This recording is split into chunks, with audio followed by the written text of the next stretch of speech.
acompañarnos cada viernes en este ciclo de conferencias en el marco del Diplomado de Formación de Gerentes de la Industria de Petróleo y Gas.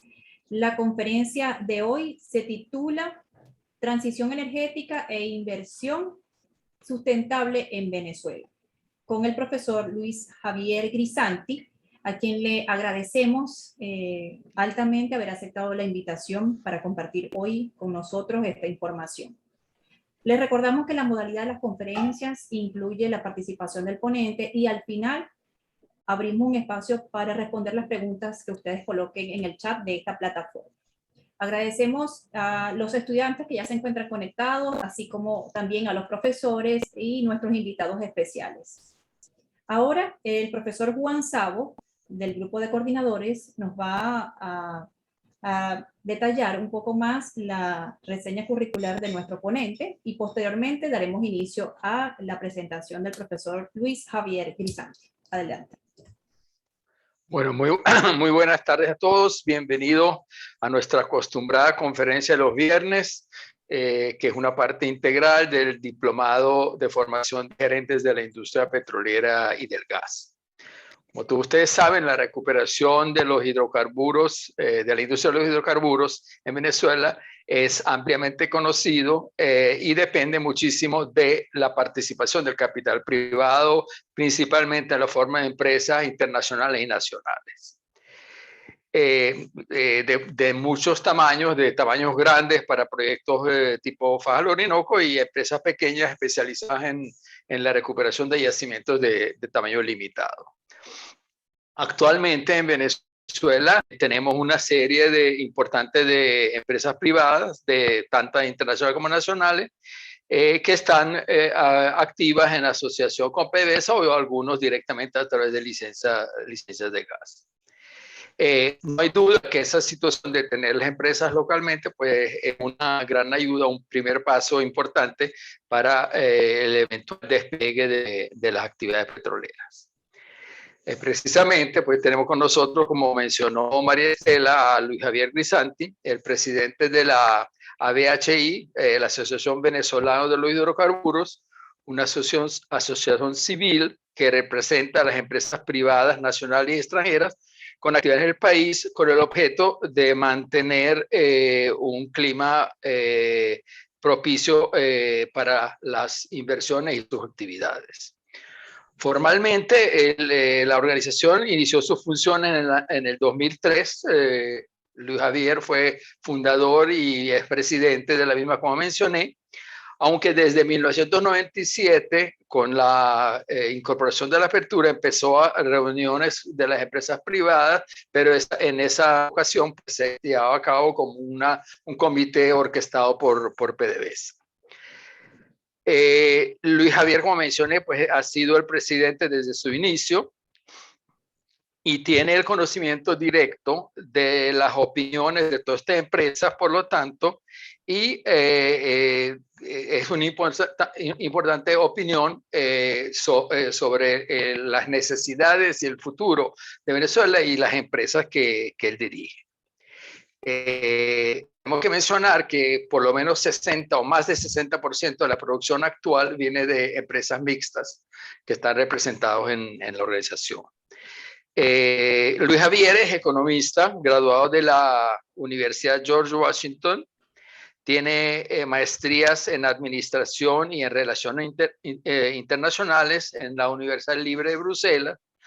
Además, tiene un posgrado en gerencia de negocios internacionales en el Georgetown University y tiene una destacada carrera profesional que lo llevó desde PDVSA, pasando por Benoco y el director de un número de empresas, y que desembocó una carrera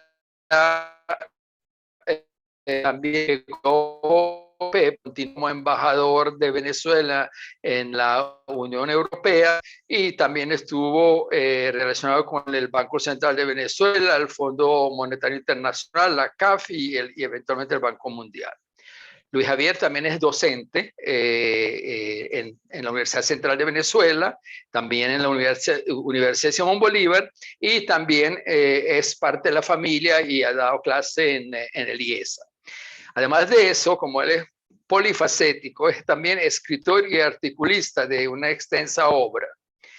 Hoy nos hablará de la transición energética e inversión sustentable en Venezuela, un tema de altísima actualidad, tanto por la situación actual de la industria petrolera venezolana, como por el énfasis ambiental que precisamente existe hoy en día, sobre todo cuando se está celebrando en Glasgow el COP26, y precisamente se está celebrando en un ambiente de crisis energética, que es una buena alerta para entender que este proceso es más complejo de lo que muchos imaginaban. Y en este contexto, pues Luis Javier nos va a hablar de esta transición y cómo se ve en el futuro de Venezuela. Bueno, los dejo entonces con Luis Javier. Muchas gracias por aceptar la invitación y el foro es todo tuyo. Muchas gracias y muy buenas tardes a todos, a los estudiantes, a los profesores, al profesor Juan Saba, al profesor Luis Pacheco, a María Estela Franco. Me unen lazos estrechos con la mayoría de los que aquí participan. Y mi presentación en el día de hoy, su nombre lo indica, es tratar de cómo ver, no solamente para Venezuela, sino para los países extractivistas y los latinoamericanos en particular, cómo hacer que la ecuación sea una igualdad entre la sustentabilidad de la inversión petrolera para sus economías y su desarrollo y la transición energética que ya tenemos en curso. Comencemos por decir que en el siglo XXI se dio una bonanza de precios en el año 2003 y hasta el 2014, cuando se desplomaron los precios estructuralmente, y eso dio lugar a lo que los economistas llamamos una nueva relación entre la oferta y la demanda. Hubo una fase expansiva de la oferta, un movimiento hacia la derecha, diríamos nosotros los economistas, de la curva de oferta, donde básicamente los elementos que constituyen ese cambio es que hoy día podemos hablar de que no hay escasez de petróleo. La noción antigua de una escasez inminente que iba a dar lugar a incrementos de precios no está presente. Nuevas tecnologías de exploración y producción, hay abundante petróleo y gas no convencional, el gas natural en su fase expansiva, el aumento de las energías renovables, mayor producción de los países no OPEP, los Estados Unidos, Norteamérica sobre todo, ha alcanzado, aunque ha tenido un pequeño percance por el COVID-19, su autosuficiencia energética. Hay nuevos actores como Colombia, Guyana y México. México un poco menos, pero hizo su reforma. Brasil, potencia petrolera. Todos estos elementos expansivos están contrarrestados contra algunos elementos contractivos, un movimiento en la curva de la demanda petrolera, donde se ha observado desde el 2005 la ruptura entre el crecimiento de las economías y el decrecimiento del consumo, sobre todo en las economías avanzadas de la OECD. Por supuesto, el nuevo paradigma de descarbonización, estamos en la tercera y cuarta revolución industrial y todo el movimiento hacia el mundo verde post-COVID-19. Hay sin duda una transición energética que puede ser más o menos lenta, dependiendo de las premisas que se hagan, pero el Acuerdo de París del 2015, las nuevas metas de desarrollo sustentable del milenio, y ya vamos a ver. Entonces, en esta primera parte vamos a ver la transición energética. En la segunda parte vamos a ver concretamente unas 10 propuestas que nosotros hemos manejado, igualmente, que es la ingeniería conceptual de qué hacer para alcanzar la eficiencia y productividad de nuestra industria petrolera. Y a la tercera parte son reflexiones finales. Como podemos ver en este cuadro, después del boom de precios 2003, se desplomaron los precios, y yo insisto en que fue un desplome estructural, porque no estuvo basado en ninguna contracción geopolítica de la oferta. Y la extensión de los incrementos que se han vuelto a ver en diferentes fases. Ahí tenemos 3 desplomes de los precios del 2003 hasta el 2020 con el COVID. Tiene una tendencia declinante en términos reales por un lado, y básicamente es el producto de que la OPEP sigue contrayendo la oferta para mantener un determinado nivel de precio. Pero esa tendencia es declinante y hay que tenerlo igualmente presente. El COVID tuvo un efecto muy significativo, la economía mundial se contrajo, de acuerdo con el Banco Mundial, 5,2% en el 2020 y Latinoamérica 9,1%, porque las industrias energéticas y petroleras en América Latina tienen un peso muy importante. Ayer leí un trabajo muy bueno de Francisco Monaldi y de Luisa Palacios sobre los retos que tienen las empresas petroleras estatales de América Latina y observaba allí pues que todavía Ecuador depende en un 23% de los ingresos fiscales petroleros y a México todavía depende en una cantidad 28% Ecuador y más o menos 23% a México. Hay más de 5 millones de fallecidos, hay 248 millones de casos, se provocó una recesión que fue el doble de la resultante de la crisis financiera del 2008-2009. Se requieren 3 años para que ya vamos sobre el segundo año adelantado y bueno, ya vimos que la demanda de energía y petróleo cayó en el 2020 4,5% y 9,3% respectivamente. Todas las empresas petroleras internacionales, los IOCs, las empresas petroleras nacionales y las independientes, contrajeron de manera significativa entre el 20 y el 35% sus planes de inversión, lo cual tiene sus consecuencias también en la nueva escalada de precios que venimos viendo con el Brent a $85 y el West Texas Intermediate a $82, $83. Aquí vemos pues también, este cuadro es del BP Statistical Review World Energy,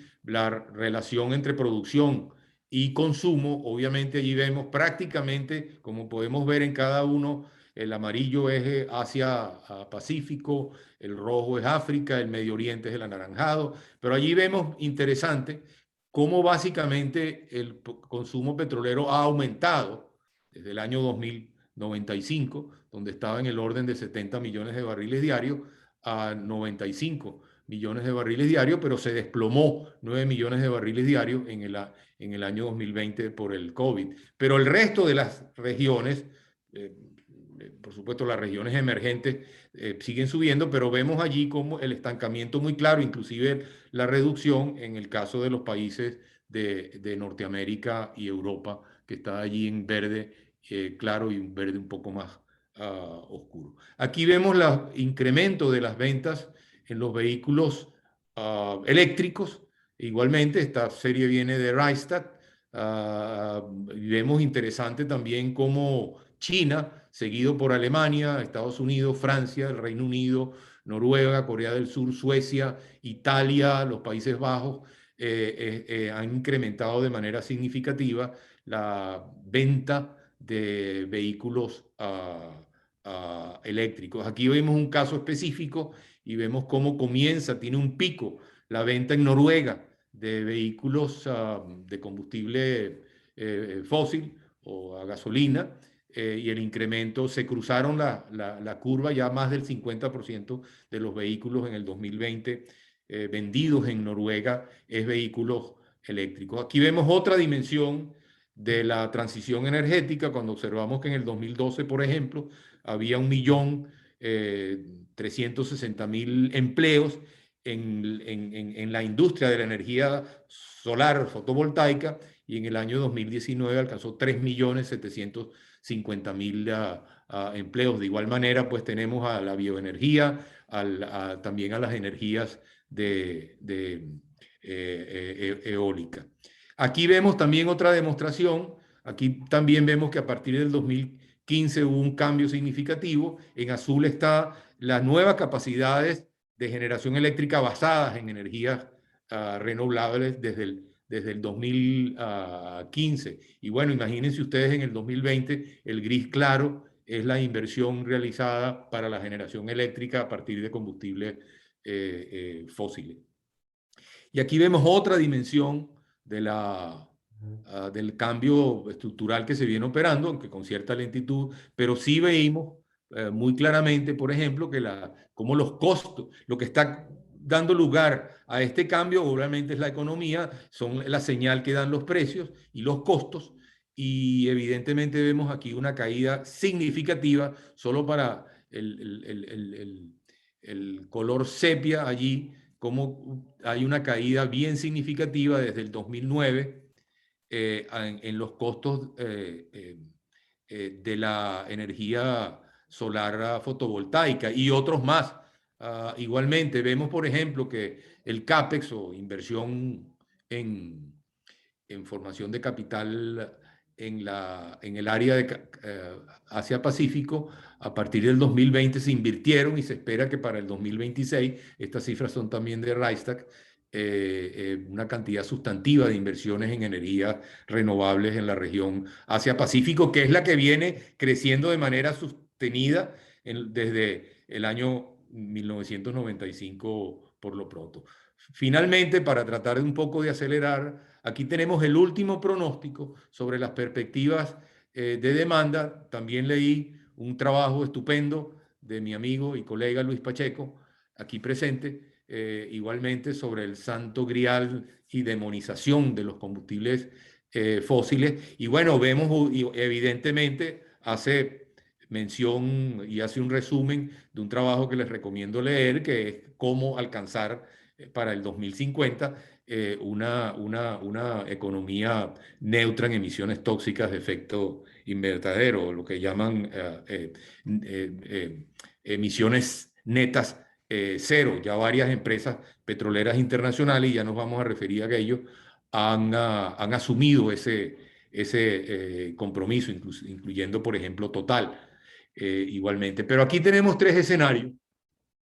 Uno le llaman el escenario de recuperación del COVID atrasado o retrasado. El otro es la continuación de las políticas hasta este momento aplicadas, que nos lleva en la línea azul a un pico de demanda alrededor de 104, 105 millones de barriles diarios, y ahí se estabiliza. Pero hay un tercer escenario que ellos vienen hablando, por lo menos desde hace una década, y nosotros leemos pues todos los meses, todos los años.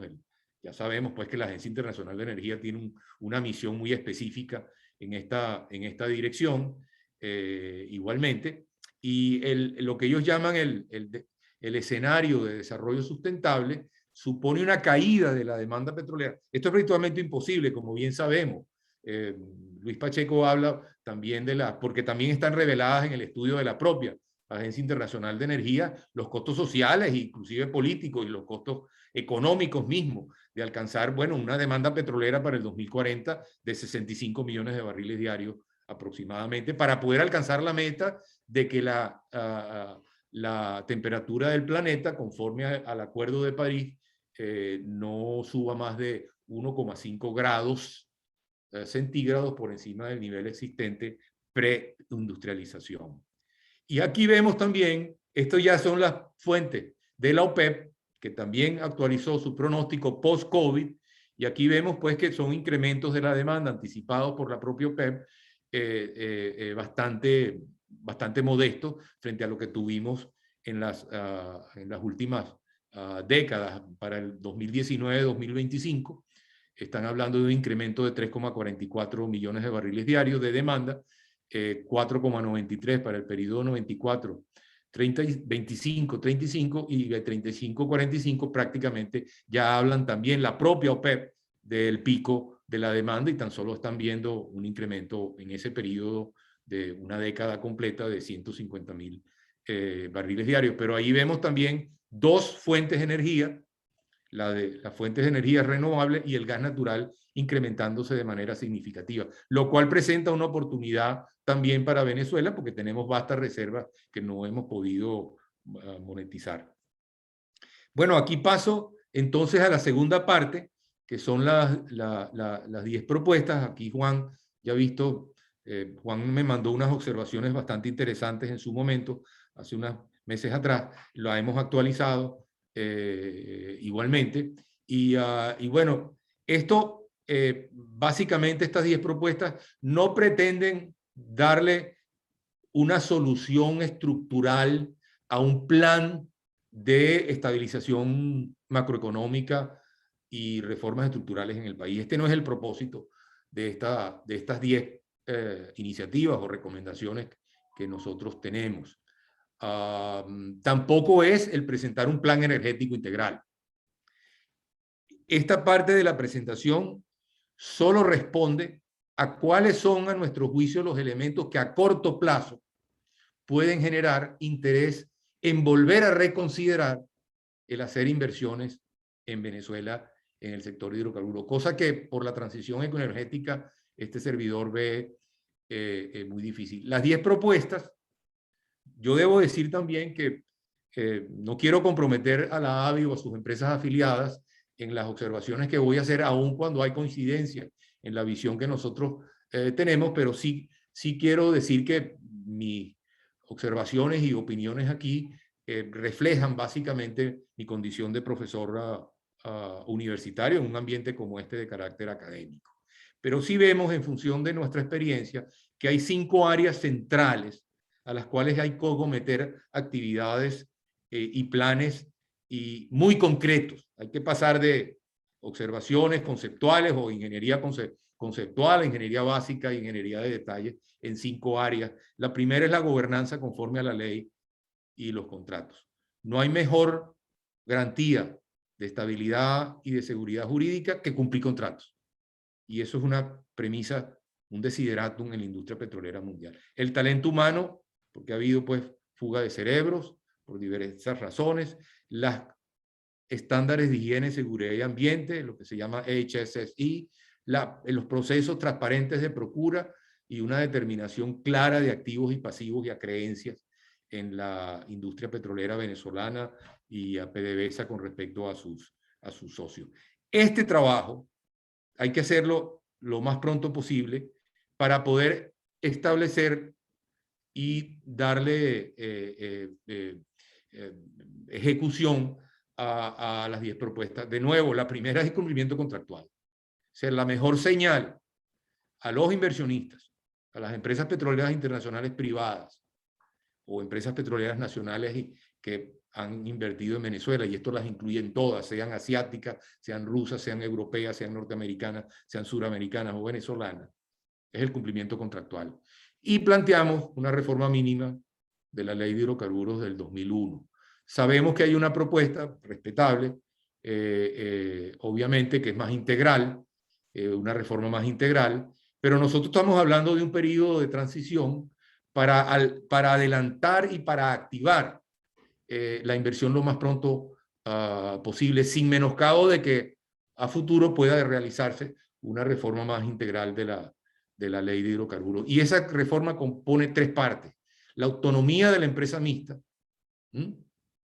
que es que el socio minoritario pueda ser operador, la comercialización internacional del crudo y la posibilidad opcional, no todas las empresas lo están buscando, de que hay una mayoría en el capital social de las empresas mixtas. Y si fuera posible, de cara al futuro, también introducir la reforma que permita convenios de exploración a riesgo y ganancias compartidas. La segunda propuesta es potenciar las 46 empresas mixtas existentes y las licencias de gas y nuevas, de manera obviamente transparente.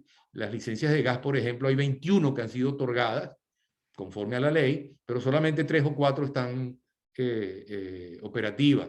Hay 46 empresas mixtas que han cumplido todos los elementos fundamentales y legales, están plenamente legales sin ninguna duda, conforme al ordenamiento jurídico. Lo tercero es ampliar las áreas geológicas de las empresas mixtas, y esto proviene de una razón muy sencilla, que es que las empresas mixtas y los socios minoritarios conocen perfectamente cuáles son las necesidades de operación, mantenimiento, financiación, inversión, talento, tecnología, necesidades de higiene, seguridad y ambiente. Y también esto supone en paralelo, lo vamos a ver en la 10ª iniciativa, el que la PDVSA se convierta más en un ente estratégico, de conducción estratégica de la industria, y no un ente operador, en 5 áreas de planificación estratégica, finanzas corporativas, coordinación de exploración y producción, coordinación de comercio y suministro, o sea, aguas arriba y aguas abajo, y las funciones corporativas, relaciones institucionales, consultoría jurídica, etcétera. O sea, esto es una recomendación de que PDVSA solamente se ocupe de manera central en orientarnos hacia, por ejemplo, la función de cómo realizar la transición energética para que PDVSA eventualmente alcance una situación de emisiones tóxicas. Eso debe ser una acción corporativa de ese ente corporativo que puede hacer PDVSA. Luego, elaborar un modelo de negocio sustentable y competitivo. Se desgastaron las empresas enormemente con diferentes en el año 2006 y 2007 cuando se hizo la transición. Si contáramos con un modelo referencial, y nosotros lo elaboramos en la Asociación de Hidrocarburos, igualmente para las licencias de gas y para las empresas mixtas, pero que fuera referencial de manera tal de que sea lo que dirige, sea lo que orienta la estratégica. Estamos nosotros muy dados a escribir leyes, pero no a formular el modelo de negocio sustentable y competitivo que queremos. Estamos en un nuevo mundo, estamos en la transición energética, estamos en el mundo post-COVID, y hacer este modelo referencial. ¿Y qué es lo que se plantea aquí? Que si hay una desviación en la tasa interna de retorno indicativa que tenga ese modelo de negocios, poder el Estado ajustar las condiciones impositivas para ello. Aquí tenemos también como quinto, diseñar un régimen tributario moderno y competitivo. Aquí hemos hablado de reducir la regalía como propuesta al 16 2/3, como estuvo desde siempre en la Ley de Hidrocarburos de 1943, la regalía del gas pudiera bajarse, la eliminación del impuesto sombra, la eliminación del impuesto a las ganancias súbitas y contribuciones parafiscales, eliminar los impuestos municipales que están, a veces terminan siendo impuestos confiscatorios, porque termina siendo la sumatoria de los impuestos 120% o 115% cuando se le agregan los impuestos municipales, incentivos fiscales, aranceles de importación para bienes de capital, la recuperación de los certificados de reintegro fiscal, depreciación acelerada, fiscalidad variable para crudos livianos, medianos, pesados y extrapesados. Y aquí tenemos una comparación. El promedio internacional de presión tributaria del sector es 67%. Venezuela, de acuerdo con el Global Oil and Gas Tax Guide 2019, está en 95%. Y bueno, no hablemos de los países que están tratando de atraer inversiones de manera significativa. Guyana está en 57%. Hablemos de los países muy nacionalistas, donde el nacionalismo de los recursos tiene mucho peso. Rusia, 72%. Brasil, 74%. Entonces, ¿cómo podemos competir de cara al futuro con un promedio internacional del 67% y con una presión tributaria en Venezuela del 95%? Igualmente los costos. Es cierto que Venezuela tiene costos bajos, pero también tiene costos relativamente altos con respecto a Irak, Irán, Arabia Saudita, inclusive con respecto a Rusia. Igualmente, entonces tengamos presente que esas dos circunstancias, presión tributaria, riesgo, tres circunstancias, alto riesgo país, presión tributaria y costos de producción son elementos centrales para la decisión de invertir. Estos 5 elementos ya delineados son claves y fundamentales. Se necesita complementarlos, obviamente. Nada de esto puede ser efectivo sin un plan de recuperación propio de la industria venezolana, de los hidrocarburos, con un plan de financiación realizable. Hemos visto proyectos muy buenos. Está el de Juan, que ha presentado, que asciende a 98.000 millones de dólares. Hay otro para llegar a 1.500.000 barriles. El de Juan habla de 8 años para alcanzar 3 millones y algo más de barriles diarios. El de 30.000 millones de dólares.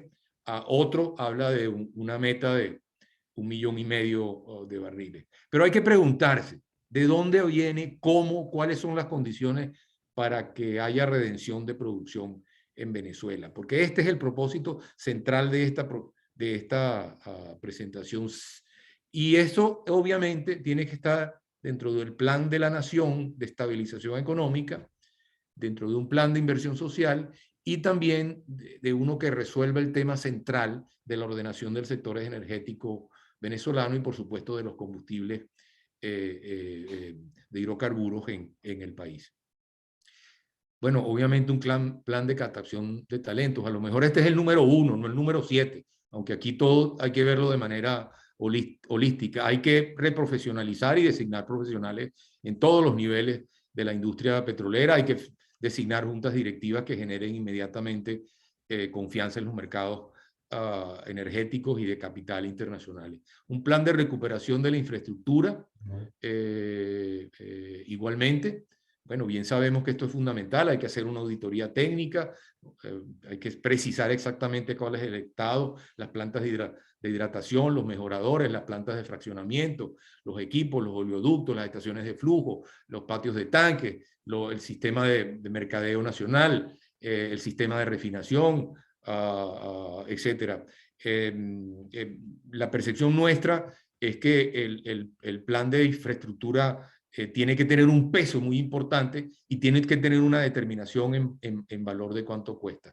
Repotenciar el gas natural y la formación de capital nacional. Sobre esto no es necesario extenderse tanto, pero sí, obviamente, que tenemos un enorme potencial en la transición energética para constituirnos crecientemente en un país que desarrolle intensamente su industria del gas natural, porque nos va a permitir también el cumplir con las metas del Acuerdo de París del 2015. Dentro de ello también nosotros planteamos no que haya exclusivamente, y quizás aquí viene cierto sesgo nuestro por haber tenido esta experiencia de casi 20 años al frente de la Asociación Venezolana de Hidrocarburos, pero es muy importante convertir a los entes gremiales empresariales en aliados del Estado, en aliados de las empresas, porque pueden ellos constituirse en inteligencias colectivas de mucho valor para agregar valor a la industria petrolera. Y aquí me refiero a la Asociación Venezolana de Procesadores de Gas y a la Cámara Petrolera de Venezuela. Nunca como ahora, y sobre todo en este periodo desde el inicio del COVID-19, las tres asociaciones nos estamos reuniendo conjuntamente y estamos haciendo aportaciones a PDVSA y al Ministerio constructivas permanentemente en forma conjunta. Pero este diálogo no puede ser un diálogo interrumpido con discontinuidades, sino que tiene que ser un diálogo permanente. Por último, por supuesto, ya me refería anteriormente que PDVSA vaya exclusivamente a sus actividades medulares dentro de una PDVSA exclusivamente dedicada a la planificación y finanzas corporativas y asignar las funciones no medulares a los otros entes. Termino ya con las siguientes reflexiones. En el boom petrolero, obviamente la inversión en exploración y producción en la cadena de valor de los hidrocarburos alcanzó en algunos casos 900.000 millones de dólares hasta el 2014. Se desplomó casi a la mitad por la caída estructural de precios que hubo en el 2014 y 2015. Fíjense la sensibilidad que hay de la inversión a las variaciones en los precios del petróleo. Comenzó a restablecerse. Aquí hay una proyección de Rystad también hacia el 2022. Aquí están las áreas donde dentro de la cadena de suministro se prevé en algunas de las diferentes fronteras dentro de la plataforma continental o costa afuera. Pero el caso central es que Venezuela no pudo disfrutar de esa bonanza de inversiones debidamente o suficientemente a lo largo de todos esos años. Otros países, incluyendo países vecinos, captaron esa inversión, además de otras fuentes en Asia y en África y en el propio Medio Oriente. Pero ahora tenemos que repartirnos.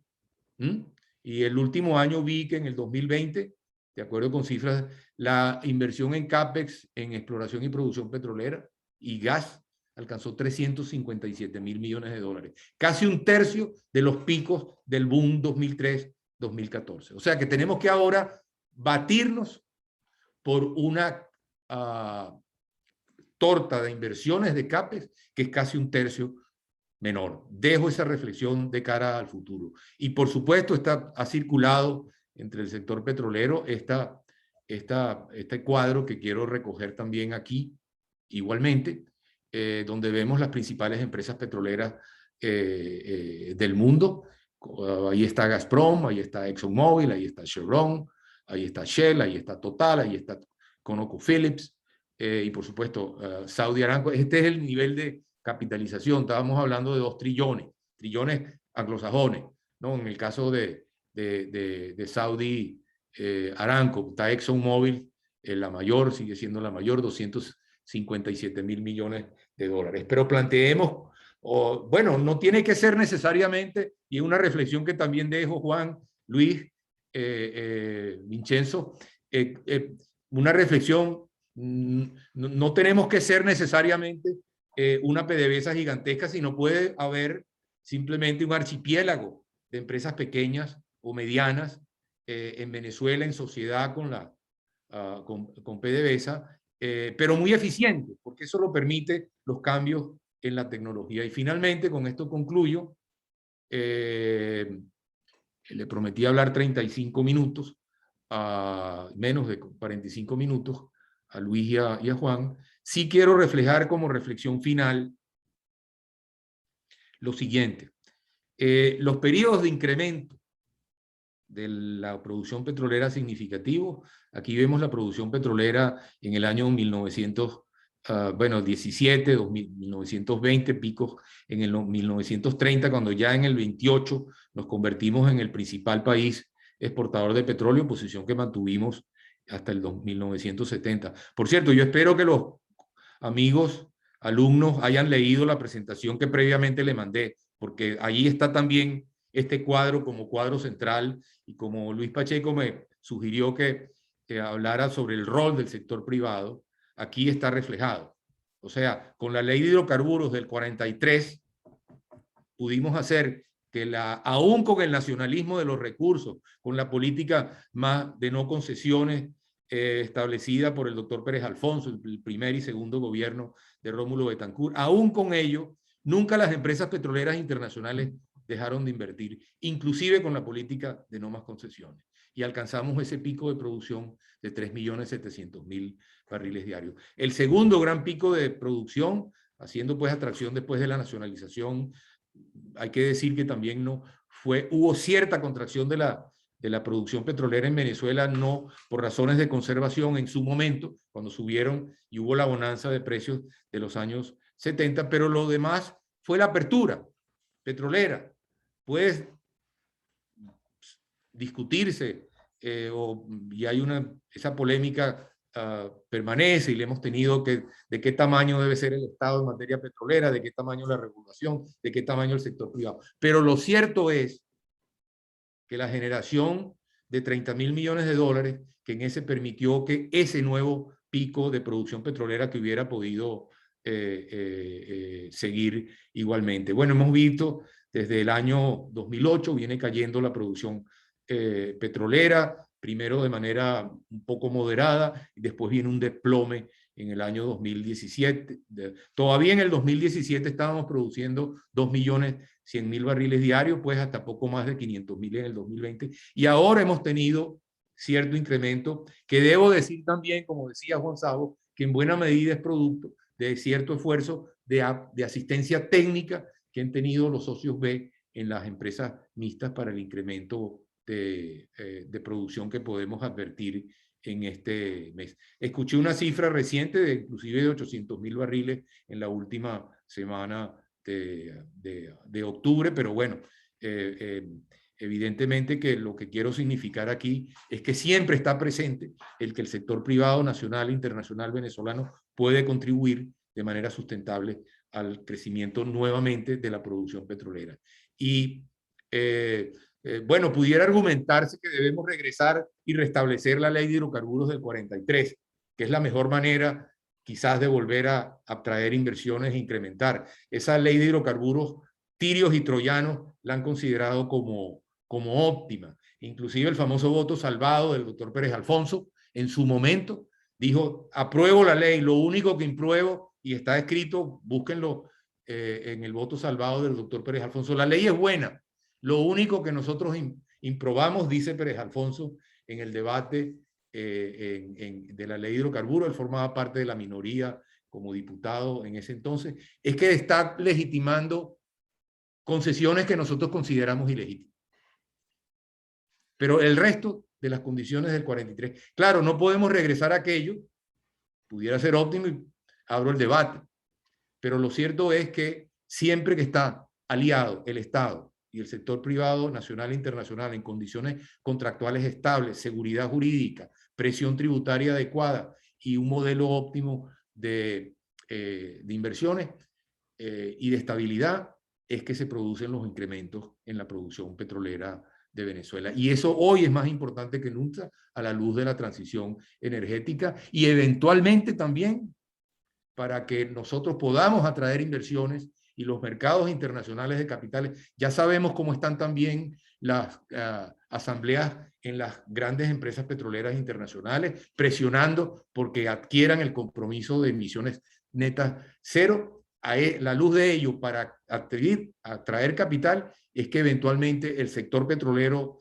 venezolano en su conjunto, para atraer capitales, tenga que también hacer el compromiso, incluyendo PDVSA, de emisiones cero netas de cara al futuro. Muchas gracias. Bueno, un pequeño, y aquí estamos en la Asociación Venezolana de Hidrocarburos, presentes y dispuestos a invertir cuando las condiciones nacionales e internacionales se manifiesten. Gracias.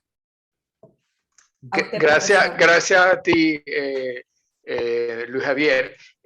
Mientras María Estela revisa el chat para preguntas, yo quisiera, primero, muchas gracias por una excelente presentación, pero quisiera preguntarte, en las conversaciones con cada una de estas empresas, ¿cuáles son las condiciones del punto de vista de sanciones, ese tipo de cosas, donde las empresas están dispuestas a realmente invertir para aumentar la producción de sus campos?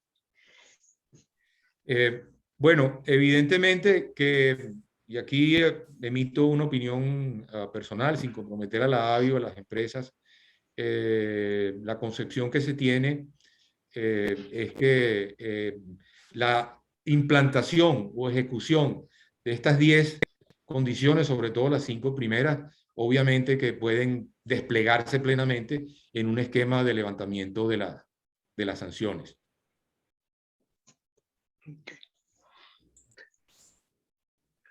María Estela, ¿hay preguntas? Sí, tenemos varias preguntas ya, profesor. La primera la formula Rodrigo Guerrero y dice, de cara al 2026, ¿cómo se comparan los socios B, perdón, cómo se preparan los socios B en las empresas mixtas cuyo contrato expira este año? ¿Y estarían esperando una reforma como la que menciona en su presentación para indicar su intención de extender el contrato? Oye, muchas gracias por esa pregunta al amigo Rodrigo. ¿Se llama? Sí, Rodrigo Guerrero. Rodrigo Guerrero, gracias por la pregunta porque es bien relevante también. Vamos a ponerla en este contexto. La visión que tenemos es que la reforma en los 3 puntos es fundamental. O sea, si no hay esa reforma, la decisión de invertir se va a diferir en el tiempo, aún en un esquema de levantamiento de sanciones. Sí quisiéramos, y por eso insistimos en que esa reforma es fundamental. Lo que sí podemos hacer, y lo que sí recojo yo de nuestras empresas afiliadas que pueden hacer, es irse preparando una vez que se dé la reforma. La reforma a la ley de hidrocarburos va a crear y mejorar el clima de inversiones en Venezuela. Y si eso se complementa, eventualmente, cuando las condiciones se ven con un levantamiento de las sanciones, mejor todavía. Pero sí debemos prepararnos desde ya, porque el tiempo juega por la transición energética en contra nuestro, en contra de Venezuela. Gracias, profesor. La próxima pregunta la formula Gilberto Morillo y dice, si PDVSA hace solo temas estratégicos, ¿qué hace con sus operaciones actuales de producción y refinación? Las transfiere a las empresas mixtas, todas, con las debidas precauciones y licitaciones transparentes a que diera lugar. Por supuesto, está el modelo Petrobras y está el modelo colombiano, donde hay un híbrido. Aquí también manifiesto una opinión personal. No comprometo a la AVI ni a sus empresas afiliadas. Mi opinión personal es que se transfieran en la totalidad a las empresas mixtas la producción, la operación del negocio petrolero en toda su cadena de valor. Ok, gracias, profesor. Continuamos con la próxima pregunta que la formula Ernesto Tovar. Y dice, ¿qué opciones se vislumbran para la industria petrolera venezolana y las vastas reservas del país con un escenario global de reducción de la demanda de combustibles fósiles? ¿Hay aún suficiente atractivo para inversiones de decenas de miles de millones en el largo plazo en el escenario de reducción de emisiones? Bueno, eso tendrá que verificarse en cierta medida gracias al amigo Tovar y, por cierto, gracias a Gilberto, antiguo compañero también en PDVSA. Muy útil su pregunta también. Esta última, evidentemente que se habla de lo que llaman stranded assets. Le respondo de manera muy directa. Yo sé que hay una retórica internacional de que Venezuela se va a quedar un poco como la frase de Brasil, sin menoscabo, no sé si hay un brasileño, pero Brasil es el país del futuro y lo seguirá siendo siempre. Y ese futuro nunca llega. Así estamos nosotros con la faja del Orinoco. Bueno, es evidente, no podemos dar marcha atrás a las realidades históricas y a las tendencias de la industria. No voy a decir que la faja no tendrá interés en el futuro. Si se dan estas 10 condiciones, puede haber interés. Hay empresas que han decidido respetablemente, inclusive miembros de la AVI, retirarse de la faja del Orinoco, como es el caso de Equinor y de Total. La faja del Orinoco, digamos, dentro de toda la retórica o demonización de los combustibles fósiles, como dice Luis Pacheco, está allí, ¿no? Ahora nadie la quiere ver o nadie la quiere explotar. Lo que sí puedo decir y compartir con ustedes es que las empresas petroleras internacionales sí tienen interés en volver a Venezuela, si se dan las condiciones adecuadas y de desarrollar y rescatar su industria petrolera. Quizás sea necesario, digamos, hacer algunos incentivos que están ya implícitos en la presentación en materia tributaria. Si tengan presente que sin una flexibilización de los términos de presión tributaria del país en materia de hidrocarburos, con las tendencias internacionales, no va a ser posible atraer inversiones. Muy bien, profesor. Continuamos con la próxima pregunta que formula Ronald Pinto y dice así, ¿qué desafío enfrentaría la industria petrolera gasífera considerando la creación de la iniciativa global que busca disminuir significativamente las emisiones de metano? ¿Y cuál es el estimado de las inversiones a realizar en este tema? Bueno, gracias por esa pregunta también. ¿Cómo se llama el que la formuló? Ronald Pinto. Ronald Pinto, muchas gracias, Ronald. Cuando yo hablo del plan de financiación, y bueno, como ustedes saben, yo tengo un sesgo corporativo como financiero, igualmente, y toda esta presentación está pensada en función del CAPEX que tenemos que captar, ya no de 900.000 millones de dólares, sino de 350.000 o 400.000 millones de dólares y cómo captarlo. Evidentemente que cuando hablo del plan de financiación, tiene dos aristas. La determinación del rescate o recuperación, incluyendo, por supuesto, las diferentes emisiones de nuestros hidrocarburos. Eso hay que cuantificarlo. Yo no lo he visto cuantificado en ninguno de los proyectos, esa reparación. Y la otra cómo integralmente insertarlo dentro de un plan de financiación realizable en el contexto de la transición energética. Voy a ser muy directo también, y de nuevo, aquí quizás también expreso una opinión muy personal. Igualmente, yo no veo la posibilidad o veo pocas posibilidades, para no ser tan determinista, de atraer inversión sin un compromiso de emisiones netas cero en un determinado año, con una ingeniería de detalle de cómo llegar a ello. No una ingeniería conceptual, una ingeniería de detalle. Estas 10 propuestas, aunque forman parte de una presentación mucho más amplia, repito y subrayo, estas 10 propuestas son de ingeniería conceptual. Hay que llevarlo a ingeniería básica. Y sí sé que hay empresas petroleras internacionales que tienen en sus planes, por lo menos indicativos, reinvertir en Venezuela en áreas determinadas, porque las tienen debidamente bien dibujadas en términos geológicos.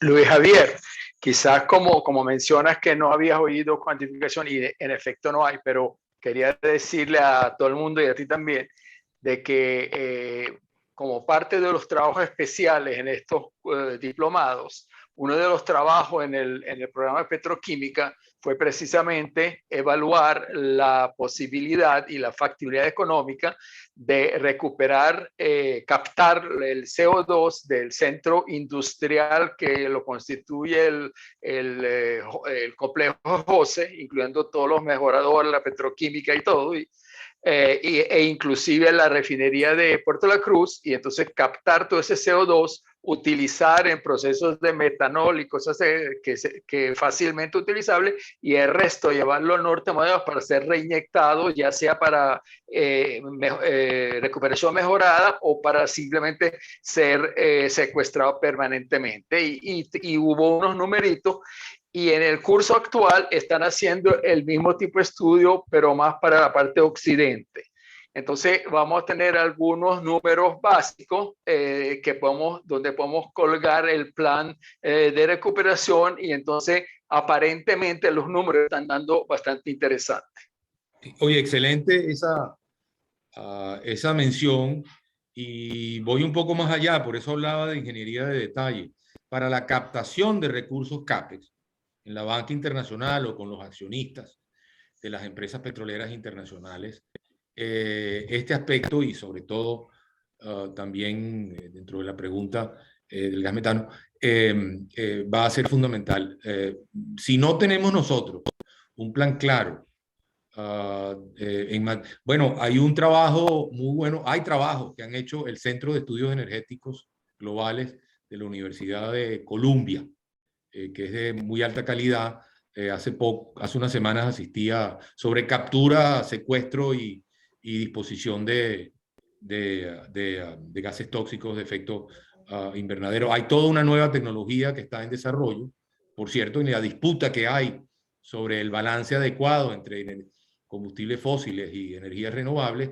Esto creo yo que debe o debería adquirir mucho mayor importancia, pero eso va a ser determinante para Venezuela. O sea, el roadshow que habrá que hacer tiene que incorporar este elemento fundamental. Y la otra cosa que quería mencionarte, Luis Javier, es que la parte esta de que acordaron en el COP26 de reducir las emisiones de metano, eso me parece que es un paso no solamente ambiental, sino prácticamente económico. Y yo estoy seguro que nuestro amigo Arévalo Reyes, donde esté arriba en el cielo, está contentísimo con eso, porque era el gran defensor de eliminar el venteo de gas. Y yo creo que eliminando el venteo de gas que tenemos en Oriente ahorita y haciendo unos trabajos de mantenimiento para fugas distribuidas que tenemos, eso perfectamente se puede hacer. No es una cosa ultra costosa, y además tiene la ventaja de que va a maximizar el gas que se puede utilizar para gas doméstico y otros usos. Sí, en efecto. Es más, sé que ha habido conversaciones, por lo menos una de nuestras empresas afiliadas ha trabajado el tema con PDVSA, en el caso del gas Así es. metano. Así es. Sí. Perfecto. Continuamos. Hay un comentario antes de las próximas preguntas de Gabriel Hernández Bello. Dice, el apoyo de los socios B es clave, es primordial para la nivelación de la producción de PDVSA, donde igualmente entran las empresas de servicio con amplia experiencia en el sector de gas y petróleo, pero antes hay factores externos que superar, pero hoy la preparación es clave. Gracias por el material. Entonces continuamos con la próxima pregunta. Es de José Chacón. Dice, quisiera conocer su apreciación respecto a las sanciones. ¿Ve un levantamiento de las mismas a corto o mediano plazo? Bueno, yo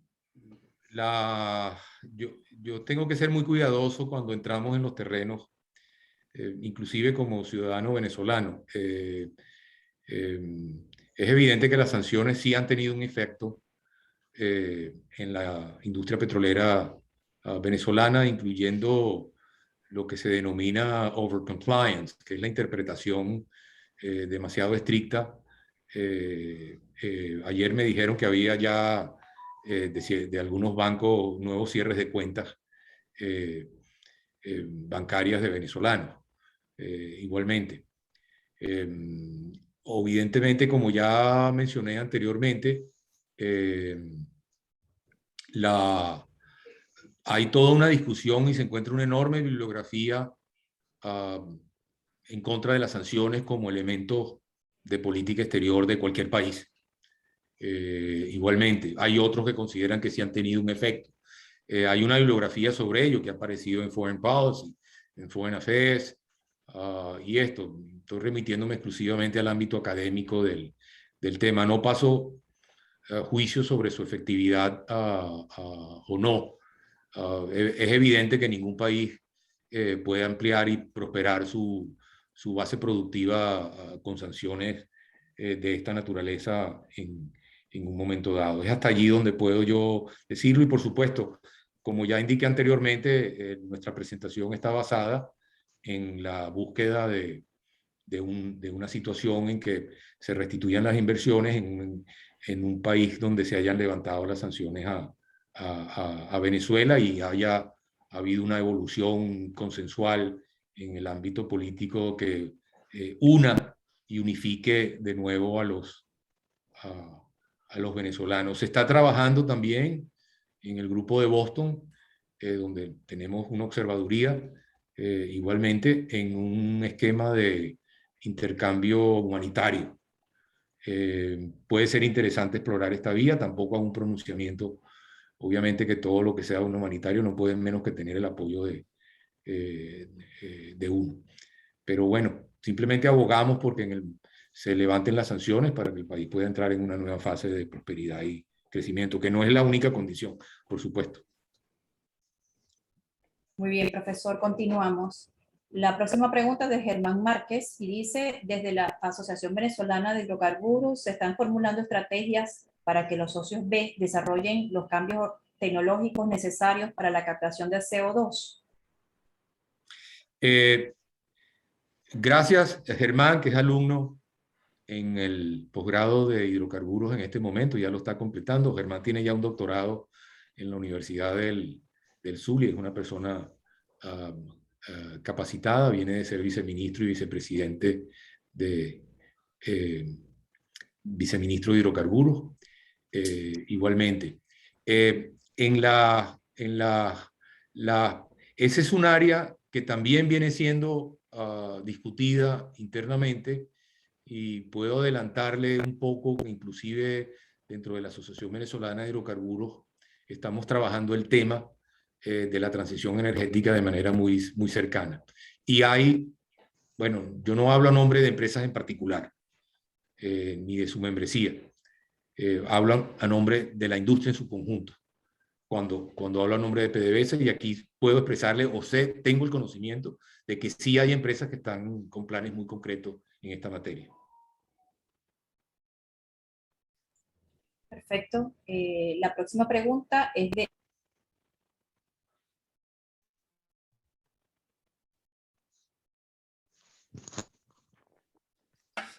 Se fue el... Perdiste la voz, María Estela.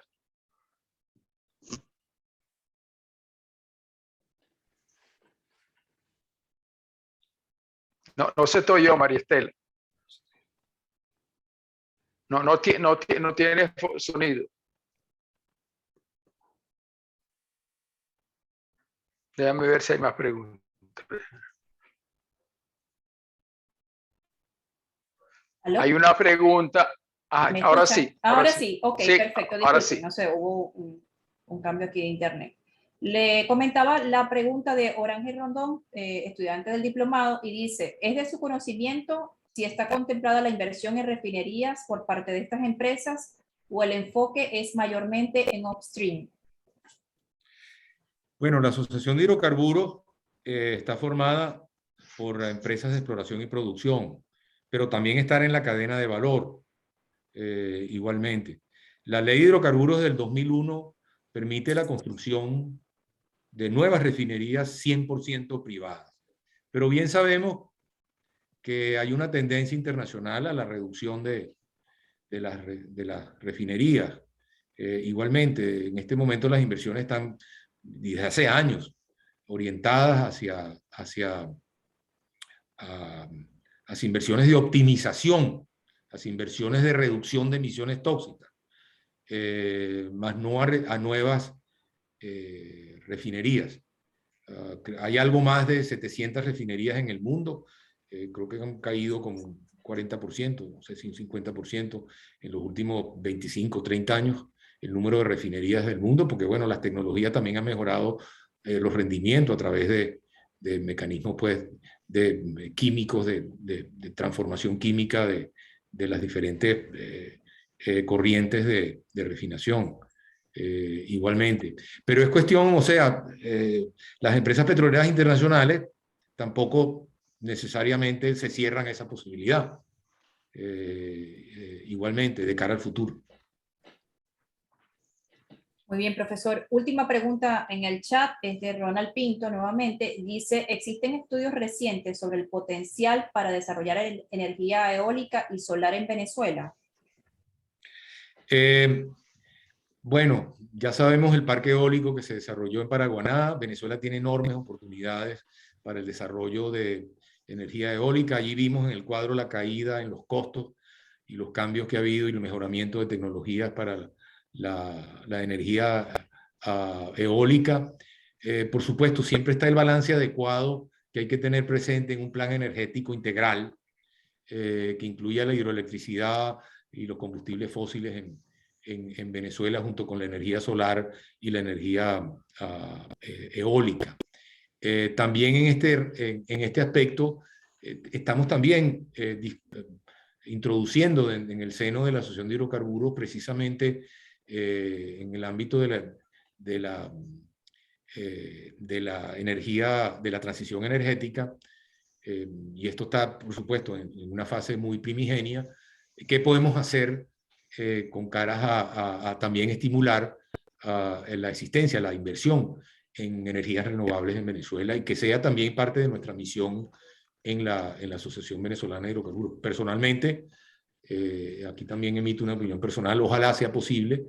Sé que hay dibujo libre en algunos casos al respecto. Creo que ha habido algunas propuestas de algunos posibles inversionistas y por supuesto aquí se requiere de nuevo si vamos a extender el ámbito de la operación y inversión en Venezuela de empresas energéticas internacionales en energías renovables, los principios son los mismos: seguridad jurídica, estabilidad contractual, modelo de negocios competitivo con las tendencias internacionales, tributación adecuada, procura transparente, cumplimiento de estándares de higiene, seguridad y ambiente, competitividad para la atracción del talento humano, seguridad de instalaciones y de personas, etcétera. Esos condicionantes centrales que hacen de un clima de inversión atractivo para el compromiso de fondos de inversión internacionales, de los mercados internacionales de capital, también aplica para las energías renovables. Gracias, profesor. Finalizamos la ronda de preguntas y respuestas. Ahora, Juan Sabo, para las palabras finales. Bueno, muchísimas gracias, Luis, por esta conferencia tan buena y tan responsiva a las preguntas. Quisiera mencionarte que además de los estudiantes y el personal de IESA, estuvieron en la conferencia una serie de personas que la mayoría son amigos tuyos, entre los que puedo mencionar, bueno, está el profesor José María de Viana, está Tyron Perdomo, Elizabeth Cruz, Alex Garna, Silberto Morillo y Cristina Tovar, y muy especialmente un muy amigo mío que no está a menudo con nosotros, pero está Vicente Yatas también en la línea. Entonces, agradezco también la presencia de estas personas y aquellos que no vi en la lista, pero que a lo mejor se me escapó. Y una vez más, pues darte las gracias y mantenernos en contacto para el desarrollo tanto del AVI como del IESA, como de la industria petrolera y gasífera nacional. Muchas gracias. Bueno, muchas gracias, Juan, y también destaco la presencia de varios de mis colegas de toda la vida, y en el caso de Vicente Yatas en especial, que es uno de nuestros gerentes petroleros, a mi juicio, más brillantes, igual que Juan y Luis. Fue mi jefe en la GOVEN en su momento. También fue mi jefe también. Y bueno, me contenta y me privilegia, obviamente, que esté aquí presente, pero también a los demás que mencionaste. También tengo que mencionar a Cristina Tovar y a Carlos Sánchez, que son mis colaboradores. Cristina es una gran experta, me hubiera gustado pasarle la palabra, pero en aras del tiempo, en la área tributaria, porque ella es una reconocida abogada tributaria. También está aquí Jerónimo Paolini, que es representante del EU Bank Internacional, igualmente, que además es mi cuñado, y con él he conversado mucho el tema de la captación de capitales de CAPEX para la industria petrolera venezolana, y que es lo que está pensando la Banca Internacional en esta materia. Por supuesto, saludo a José María de Viana, saludo a José María de Viana, con quien le dije hace unos meses, en un acto en la Universidad Metropolitana, por cierto, que también encontré entre mis ancestros Febres Cordero, a un Febres Cordero y Díaz Viana. Así que a lo mejor tenemos un ancestro por ahí en el siglo XVI común. Un gran saludo. Mira, Luis, a Cristina, yo la mencioné, por supuesto, no mencioné a Carlos Sánchez porque además de trabajar contigo, forma parte del diplomado. Sí, gracias, Juan, seguro. Gracias por mencionarlo. Perfecto. José María creo que tenía la mano levantada. Y Luis Pacheco también. No, yo no. Yo único que iba a saludar a mi primo Jerónimo. No, realmente era un aplauso, Juan. Un saludo a Xavier. Ok, muchas gracias. Gracias a todos. Entonces, y nos vemos el viernes que viene. Nos vemos el próximo viernes. Feliz tarde para todos. Gracias por la invitación.